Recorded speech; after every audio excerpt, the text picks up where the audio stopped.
Bismillahirrahmanirrahim. Heç fərqinə varmısınızmı? Bəzən bir evə, bir məkana daxil olursunuz və səbəbsiz yerə qəlbiniz sıxılır. Oranın mebelləri ən bahalı, divarları ən gözəl dizaynla bəzədilmiş, hər şey qüsursuz nizamlanmış olsa da, ruhunuz orada boğulur. O evdə sanki nəfəs almaq üçün kifayət qədər mənəvi oksigen yoxdur. Oradan qaçmaq, açıq havaya çıxmaq istəyirsiniz. Bəzən isə çox kasıb, bəsit, bəlkə də köhnə əşyaları olan, divarlarında çatlar yaranmış bir evə girirsiniz. Lakin qəlbinizə elə bir sükunət, elə bir nəhəng hüzur dolur ki, o məkandan heç vaxt ayrılmaq istəmirsiniz. Orada içdiyiniz bir stəkan sadə su belə sizə dünyanın ən ləzzətli şərbəti kimi gəlir. Orada yatdığınız qısa bir yuxu sizi illərin yorğunluğundan xilas edir. Sizcə bu nədir? Bu sadəcə psixoloji bir illüziyadırmı? Sadəcə estetik zövq məsələsidirmi? Xeyr. İslam fəlsəfəsinin ən sirli, ən dərin qatlarına endikdə anlayırıq ki, evlər təkcə daşdan, kərpicdən, boyadan və cansız divarlardan ibarət deyil. Hər bir evin özünə məxsus mənəvi bir aurası, tamamilə canlı, ruhani bir tezliyi, yəni frekansı var. Evlər danışır, evlər nəfəs alır və evlər daxilindəki enerjini öz divarlarına həkk edir. Və bu mütləq auranı yaradan əsas şey, o evə daxil olan, o evi ziyarət edən, bizimlə eyni otaqda yaşayan, gözə görünməz qonaqlardır. Bəli, biz bugün mələklərdən bəhs edirik. Kainatın o təmiz, nurdan yaradılmış, egodan uzaq, mütləq itayətkar varlıqlarından.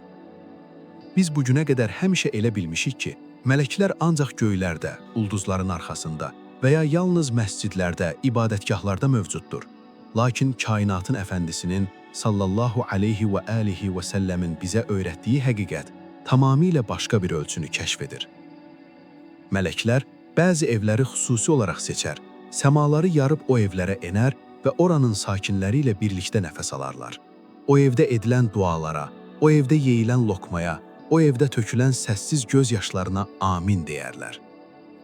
Bəs bugün, bu dərin mənəvi səyahətdə özümüzə o qorxunc, lakin insanı dərindən oyanışa aparan sualı verək. Sizin evinizi mələklər ziyarət edirmi? O rəhmət və sükunət elçiləri sizin qapınızdan içəri girirmi? Yoxsa qapınızdan geri dönüb gedirlər? Bugün sizinlə mələklərin qonaq olduğu, nurla dolub daşan evlərin o gizli 5 mütləq əlamətini ən incə detallarına qədər deşifrə edəcəyik. İndi əlinizdəki bütün dünyəvi işləri, zehni qarışıqlıqları kənara qoyun. Qapılarınızı, pəncərələrinizi və ən əsası şüurunuzu görünməyən nura açılmağa hazırlaşın. Birinci əlamət. Səs tezliklərinin təmizliyi. Mələklərin bir evə enməsi, o evi öz mənəvi qanadları altına alması üçün o evdə birinci və mütləq şərt səs tezliklərinin təmizliyidir. Yəni, o evdə ilahi kəlamın, mütləq həqiqətin səslənməsidir. Fizikadan bilirik ki, hər səs bir vibrasiyadır, bir dalğadır və məkanı doldurur. Mələklər isə nurani varlıqlardır. Onlar yalnız təmiz və ali tezliklərə doğru hərəkət edirlər. Kainatın əfəndisi sallallahu aleyhi və alihi və səlləm səhih hədislərdə bəşər idrakini sarsıdan o möhtəşəm astronomik və ruhani mənzərəni bizə belə təsvir edir. Yer üzündəki insanlar üçün göydəki ulduzlar gecənin qaranlığında necə parlayırsa, necə yol göstərirsə, içində Quran oxulan, Allahın zikr edilən evlər də göy əhli üçün, yəni mələklər üçün yerdə eyni o cür parlayar. Allahu Əkbər. Təsəvvür edin bu mənzərəni. Gözlərinizi qapayın və düşünün. Siz gecə zülmət səmaya baxanda qaranlığın içində sayrışan o parlaq ulduzları necə heyrətlə görürsünüzsə, Cəbrail əleyhissalam, Mikail əleyhissalam və göylərin digər rəhmət mələkləri kainatdan yer üzünə baxdıqda sizin evinizi mütləq qaranlığın içində parlayan bir ulduz, sönməyən bir mayaq imi görürlər.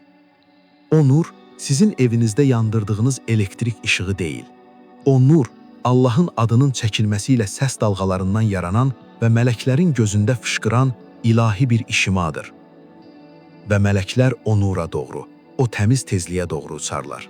Peyğəmbərimiz sallallahu aleyhi və alihi və səlləm buyurur. Bir evdə Allahın kitabı oxunarsa, Allahın adı anılarsa, mələklər o evi tamamilə əhatə edər, o evə göylərdən sükunət və mərhəmət enər. Şeytanlar isə o nurdan, o səsdən boğularaq o evdən qaçıb uzaqlaşar. Amma gəlin özümüzə sual verək.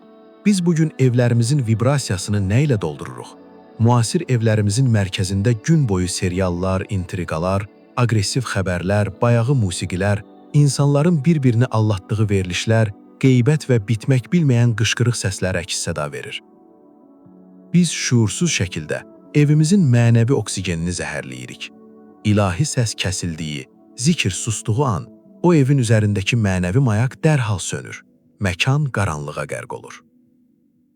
Mələklər qaranlıq və çirkli frekanslı evə girməzlər. Onlar işığa, həqiqətə, Allahın zikr olunan o təmiz enerjiyə aşiqdirlər. Əgər bir evdə daimi səbəbsiz hüzursuzluq, depressiya və daralma varsa, divarlar üstünüzə gəlirsə, bilin ki, o evin mənəvi ulduzu sönüb. O evi yenidən yandırmağın tək yolu o divarlara yenidən Allahın adını eşitdirməkdir. İkinci əlamət. Mənəvi təmizlik. Mələklər fiziki çirklilikdən, tozdan, torpaqdan daha çox mənəvi çirklilikdən iyrənən varlıqlardır.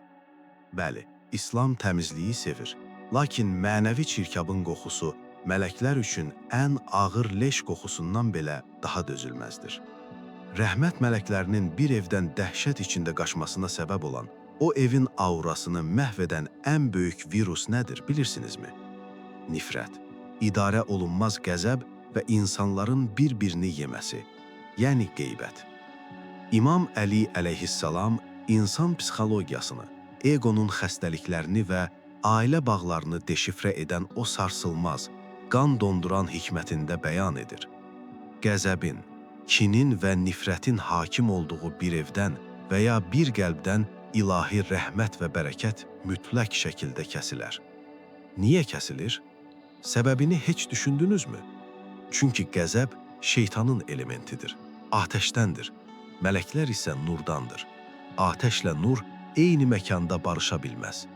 Bir evdə əgər ər-arvad, ana-bala, ata-oğul bir-biri ilə dayanmadan qışqıraraq, təhqirlə, alçaldıcı sözlərlə danışırsa, əgər o evə gələn ruzi, bişən yemək, haram qazancdan, başqasının haqqını yeməkdən gəlirsə, əgər o evdə hər gün saatlarla çöldəki insanların arxasınca danışılıb qeybət edilirsə, o məkan artıq bir ev deyil. O məkan cəhənnəm tezliklərinə uyğunlaşmış bir qəfəsdir. Qeybət edilən yerdə mənəvi bir qan tökülür, qardaş əti yeyilir. Rəhmət mələyi zülmətin, kinin, həsədin və o çirkli qoxunun olduğu yerdə nəfəs ala bilməz. O, fəryad edərək o evi dərhal tərk edir.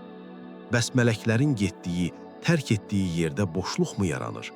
Xeyr, kainatda boşluq yoxdur. Mələk gedən kimi otağı dərhal şeytanlar və egonun qaranlıq qüvvələri doldurur. Həmin evdə heç bir səbəb olmadan stəkanlar qırılır, xəstəliklər bitmir, uşaqlar dayanmadan aqressivləşir və ağlayır, bərəkət otaqlardan sovrulub gedir, pul qazanılır, maaşlar artır, amma heç kim o pulun hara getdiyini, niyə fayda vermədiyini anlaya bilmir. Çünki evi qoruyan, pula bərəkət verən o qoruyucu kölgələr, mələklər artıq orada deyil. Əgər evinizin rəhmət mələkləri tərəfindən daimi ziyarət edilməsini istəyirsinizsə, əvvəlcə otaqlarınızın tozunu deyil, dillərinizin və qəlblərinizin pasını təmizləməlisiniz. Evin divarları qeybətə, təhqirə deyil, sükunətə, bağışlamağa, rəhmətə və ilahi sevgiyə şahidlik etməlidir. Üçüncü əlamət. Sübh vaxtının sirri. Zamanın da öz sirləri var. Mələklərin evlərə ən sıx endiyi, kainatın ən mistik, ən sirli və mütləq anı günorta və ya axşam deyil, sübh çağıdır. Bəli, o səssiz, kimsəsiz sübh vaxtı. Hər kəsin dərin bir qəflət yoxsunda olduğu, dünyanın bütün saxta rənglərinin, yalanlarının gecənin qaranlığında silindiyi, həqiqətin isə nura boyandığı o an. Uca Allah, Qur'an-ı Kərimdə İsra surəsinin 78-ci ayəsində bu möhtəşəm, bəşəriyyətin çoxunun xəbərsiz olduğu kosmik toplanışı belə bəyan edir. Və sübh namazını qıl. Çünki sübh namazı mələklər tərəfindən şahidlidir. Niyə məhz şahidlidir? Heç düşündünüzmü? Niyə günorta yox, məhz sübh? kainatın əfəndisi sallallahu aleyhi və alihi və səlləm bu ayənin təfsirində insan ağlını dayandıran, göylərlə yerin birləşdiyi o mənzərəni izah edir. Gecə mələkləri ilə gündüz mələkləri məhz sübh namazı vaxtı növbəni bir-birinə təhvil verərlər. Onların yolları kəsişər və onlar eyni anda yerdə sizin aranızda toplanarlar. Allahu Əkbər. Təsəvvür edin bu saniyələri. Mələklərin göydən ən intensiv, ən güclü şəkildə yerə endiyi və yuxarı qalxdığı o kəsişmə anı, mütləq bir izdiham. Əgər o an sənin otağın qaranlıqdırsa, evin əhalisi dünya malının, peşmanlıqların yorğunluğu içində dərin bir xorultu və qəflət yuxusundadırsa, o nəhəng rəhmət mələkləri sənin otağından yan keçərlər.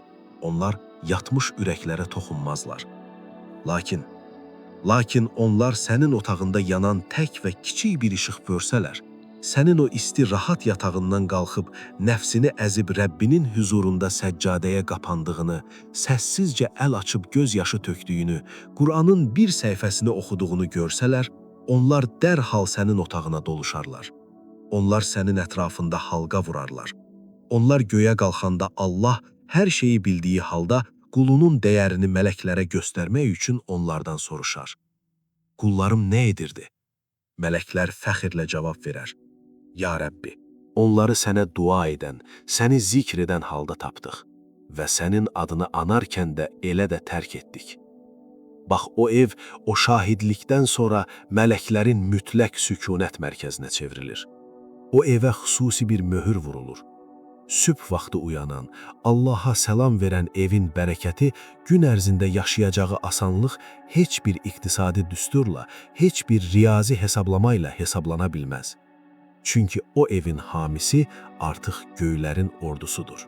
Dördüncü əlamət, rifq, yəni mütləq mülayimlik.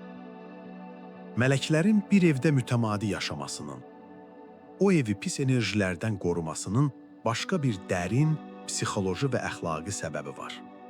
Bu, fəlsəfədə və İslam əxlaqında rifq, yəni mütləq mülayimlik, zəriflik, şəfqət və qeyd-şərtsiz sevgidir. Peyğəmbərimiz sallallahu aleyhi və alihi və səlləm insan münasibətlərinin ilahi qarşılığını göstərərək buyurur. Həqiqətən Allah bir ev əhlinə xeyir, yəni bərəkət və mərhəmət istəyərsə, onların qəlbinə və dolayısıyla evin içinə mütləq mülayimlik daxil edər. Gəlin bir acıryallıqla üzləşək. Biz bugün çox vaxt dindar ev və ya qanunlu ailə deyəndə ağlımıza qaşqabaqlı ataların, daim deyinən anaların olduğu, səsküyün, gülüşün, zarafatın olmadığı, uşaqların qorxudan tir-tir əsdiyi, sevginin ancaq qadağalarla ölçüldüyü bir diktatura mühiti təsəvvür edirik. Sanki sərtlik dindarlıqdır. Xeyr, əsla. Bu ən böyük yalandır. Rəhmət mələkləri diktaturanın, qorxunun və psixoloji şiddətin olduğu o soyuq yerə gəlməzlər. Onlar cəlladların deyil, aşiqlərin otağına gələrlər. Mələklər, həyat yoldaşlarının bir-birinə incəliklə müraciət etdiyi, bir səhv olanda evi başlarına uçurmaq əvəzinə bir-birini anlayıb bağışladığı, düzəşdə getdiyi yerlərə gələrlər. Onlar uşaqların başının sığallandığı, gülümsəmənin əski olmadığı evlərə qanat gələrlər. İmam Əli əleyhissalam buyurur, hər bir insanın əsl xarakteri, əsl mənəviyyatı onun kənardakı cəmiyyətə deyil, məhz öz evinə, öz ailəsinə olan rəftarı ilə ölçülür.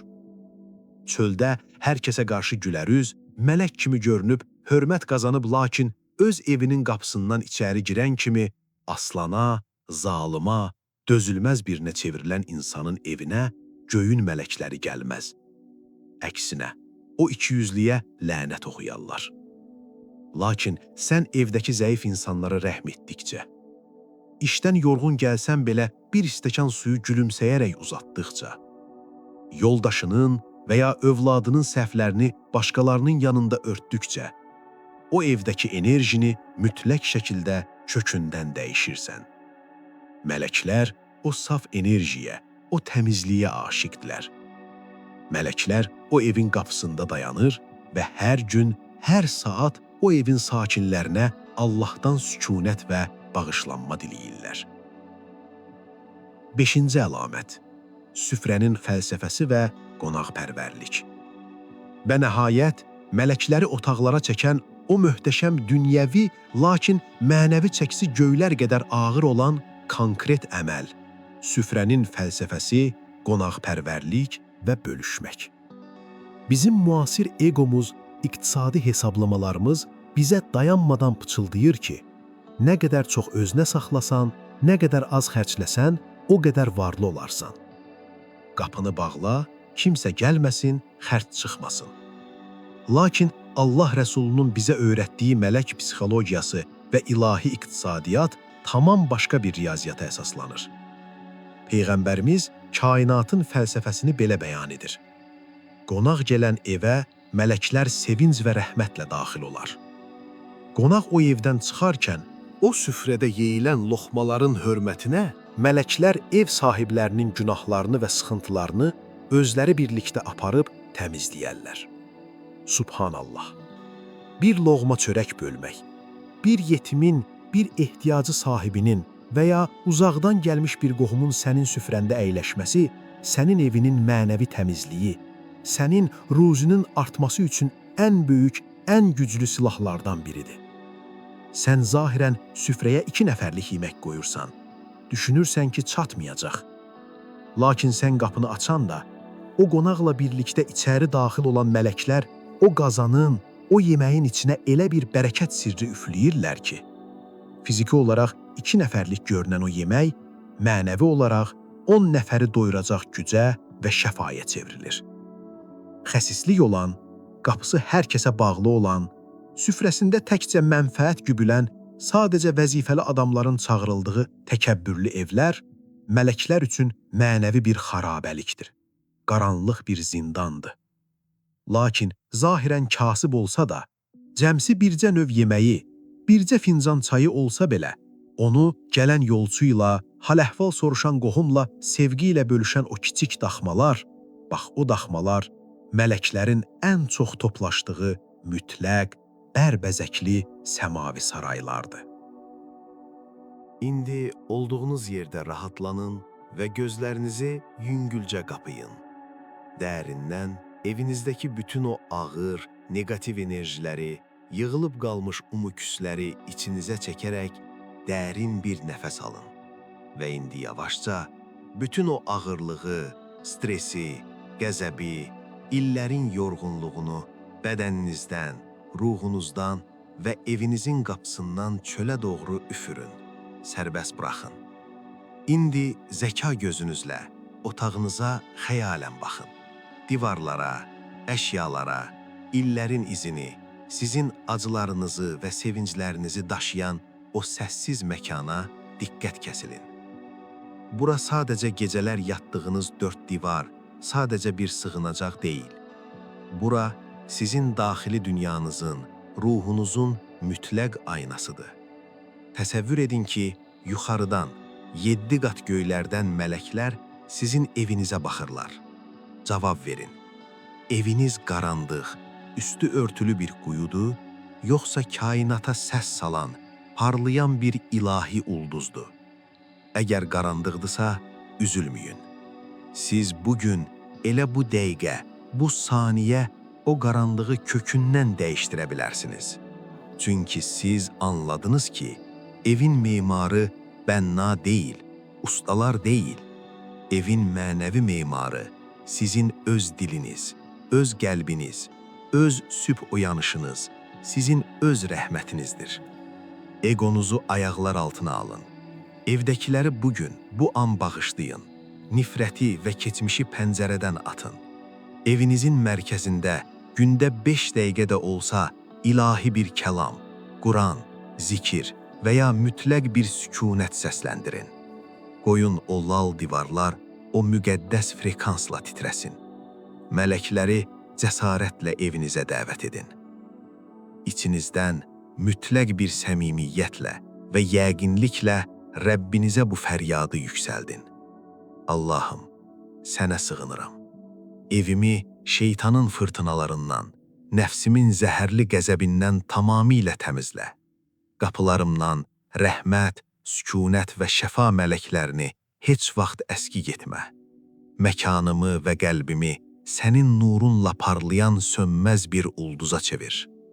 Hiss edirsinizmi? Otağınızdakı o ağır mühit, o boğucu divarlar necə yüngülləşdi, necə genişləndi. Çünki siz evin əsl sahibinin nə siz, nə də mülkədarlar deyil, yalnız Allah olduğunu hatırladınız. Siz idarəni ona təslim etdiniz. Ruhunuzdakı bu mütləq istəyin yerinə yetirməsi, göylərdə şahidlik edilməsi üçün rəy bölməsinə keçin və evinizin qorunması, duası olaraq bu cümləni kainata həkk edin. Ya Rəbb, evimi və qəlbimi rəhmət mələklərinin nuruna aç. Məkanımı sükunətlə və mütləq bərəkətlə doldur. Əgər bu uzun və dərin mənəvi səyahət ruhunuzdakı görünməz zəncirləri bir zərrə qədər də olsa qıra bildisə, daxilinizdə yeni bir oyanış yaratdısa, zəhmət olmasa bu videonu bəyənərək, kanalımıza abunə olaraq bu mütləq həqiqət və idrak yolunda bizimlə birlikdə addımlamağa davam edin. Çünki unutmayın, zərrə qədər həqiqi bir nur, kainatın ən böyük qaranlıq evlərini belə aydınlatmağa qadirdir. Evinizin daim nurla, rəhmət mələklərinin qanadları altında sükunətlə dolması diləyi ilə. Allahın mütləq amanında qalın.